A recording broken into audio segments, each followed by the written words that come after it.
Hello Year 10, it's Miss Mulholland here. I just want to give you a bit of an update in terms of what we're going to be studying before the summer, what to expect when you come into school, and some of the things that you can do to make sure that you're keeping up and you're on track. From March until June, at the point where school closed, we were looking at Romeo and Juliet. During your time working from home, you were working to annotate and understand the text. And then this week's lesson, starting from the 15th of June, you're in 1 day a week, or you're working on those lessons at home with those live lessons. And in that lesson, we're going to revise the text and understand 4 important goal concepts. And that work is going to span over the lesson that takes place in school and then the subsequent work that is there on the VLE and on the YouTube channel for you to watch some live lessons as well. From the following week, so the week after that, the remaining 4 weeks of the term, we're going to return to English language skills to ensure you are confident analysing an unseen text. You'll remember that about 2-3 weeks before we closed the school, you had an assessment on English language paper 1, which was looking at some different skills analysing an unseen fiction text. You were looking at language analysis and structural analysis, and also evaluating a statement. Now, we're moving on to those skills because we want to give you some work before the summer that's really going to benefit you across the range of the course, that helps you to revise those most important skills that will really unlock those grades in both language and literature. Now, analysis of a text is 50% of your GCSE English language course, and it's also the essential skill that underpins your English literature as well. In fact, it's 100% of what you do in English literature is analysing and explaining quotations and analysing language devices and structural devices and things like that. So building up those independent skills with something unseen will really benefit you across the course, and we think that's going to set you up really well for Year 11. Often some of the questions that we have at this point are how we can keep up, are we going to be ready for Year 11, am I behind? And so just a reminder for you in terms of what you need to have done and what you need to have covered. If you have a good understanding of the plot, character and themes of Romeo and Juliet by the summer, you are not behind in English. You've done a really good job. And even if you find the text itself quite challenging in terms of the language, just knowing the plot, the character, the themes at this stage is a really great starting point. And we can then build in some of the language work as we move back into school and you're working with your teachers.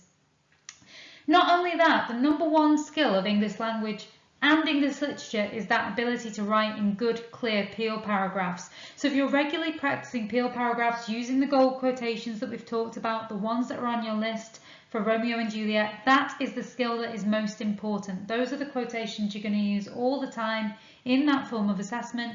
And so once again, you are not behind in English. If you can write paragraphs on those great quotations that we've selected for you, you are doing a really brilliant job. And if we think about English language by the summer, you've already done these skills, so it really is just a reminder. It's been about 14-15 weeks since we last worked on these skills, and they are the cornerstone of what you need to do for your whole GCSE. So if you can identify features of language such as simile, metaphor, personification, symbolism, semantic fields, some of those more precise ones maybe like dynamic verb or abstract noun, those kind of things, you are on for a really, really good result in English language and English literature actually for that matter. Same also with structural devices. If you can identify devices like repeated motifs, cyclical structures, things like that, narrowing perspectives, then you are again in a really good position. And the key thing is, can you write really good quality paragraphs about those kind of features? And if you can do that in an unseen text, you can most certainly do it in a seen text for literature, which is why it's so important that we get those skills strong while you are away from school.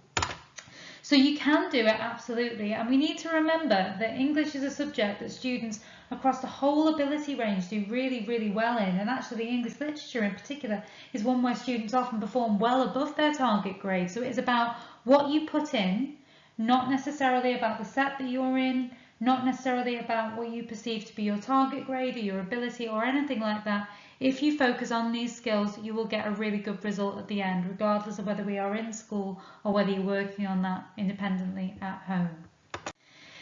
Obviously, all we're looking for you to do is to keep doing your work as best you can, but some of you will be hungry to go a bit further, so I'm just going to give you some advice about how you can do that. So ways we can go further are as follows. For Romeo and Juliet, You can start to make revision notes of the gold quotations. If you've got some leftover cue cards from an earlier point in the year, brilliant, or if you can get your hands on some, fantastic. You can watch that summary video that's on YouTube. There's a video for Lord of the Flies where I make a cue card and I show you what a really good one looks like. If you haven't got cue cards, you could even just start quite simple. You could take those gold quotations on a PowerPoint slide and put them with an image. And then as we move into the later stages of the course, you could flesh that out with further detail. But at the moment, it's about understanding those quotations, who says them, really, and where they appear in the play. You can create banks of important vocabulary to help you discuss the text. A grade 9 is often different from a grade 5 simply in the language that it uses to analyse and explain ideas and explain concepts. So our annotation of the text involved explaining lots of new vocabulary. So if you go back through your text, there'll be lots of words that we defined and used. Words like patriarchy, idolatry, celestial, corruption, parasitic, idealism, and some of those other ones on there. To help you really learn these as a word bank for later analysis, if you include a sentence about Romeo and Juliet that uses that word, that will really help you to learn them in the right context. So for instance, the celestial imagery used to describe Juliet creates a sense of idolatry, for instance. Or you might talk about Romeo's idealism when it comes to love. Okay, you can also watch some great YouTube content. There is Mr. Bruff, who I would recommend for all of your texts actually, and for all of your different areas of your course if you just want to embellish your understanding a little bit.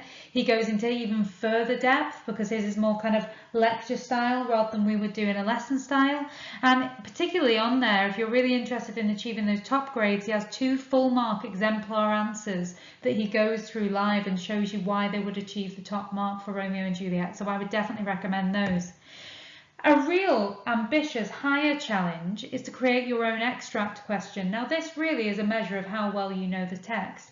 Often as teachers we create new extract questions because there aren't huge numbers, we have to create our own. So what we do is we return to our annotations in the copy of the text and we find an extract that's really rich. It's got lots of annotations, there's lots of language to discuss. If you type in on Google or you go onto the VLE, there's a version of this, but if you type it in on Google, Shakespeare, Romeo and Juliet, full text. There are full versions on there. There's also versions on the VLE. You can copy and paste those out into a new document, the section you want to use, and you can then design your own question based on that scene where you've copied and pasted just say 10-15 lines worth of the text. And so you would say, starting with the extract, analyse how Shakespeare presents keyword in Romeo and Juliet, and you need to decide what the keyword might be for that extract. If you can do that skill, you really understand the text, and it's also creating lots more practice questions for you to have a go at, as well obviously as the 2 that I've put on for the work to go with the Romeo and Juliet lesson that's taking place in school. In a similar vein, how can I go further with English language? If you find it difficult to read an unseen extract, so the type of extract you get in the exam and your reading skills are a little bit slower, you can build up your reading for meaning skills by using a practice booklet on the VLE. In the English Language Section A folder of the Independent Learning section, you will find a booklet of 21st century extracts called Reading for Meaning. And in there it's got short text extracts from a whole range of really great books, things like Curious Incident of the Dog in the Nighttime, things like Life of Pi, things like that I think you'd be really interested in. But it's got 20 short, really quick retrieval questions that go with every single text, and that will just help you to build up your confidence reading and understanding something that's new. You can also use cue cards for language as well. You can put technical language and structural terms. So they might be language devices or they might be structure devices. Put the term on one side and the definition on the other side and test yourself. You could then also use those to test yourself with a real extract. So you could use the extracts from the Reading for Meaning tasks and think, okay, well, what language devices can I see in this extract? What structural devices are there in this extract? And that'll help build up those skills looking at unseen text as well. You can download apps such as Vocabulary Builder to extend and develop your vocabulary. It's totally free. You can get it on Android or iPhone. You can also create synonym lists for simple words like good, sad, annoyed, bad, nice, things like that to use in your writing and analysis. You can also, one of the greatest things you can do is to read for pleasure.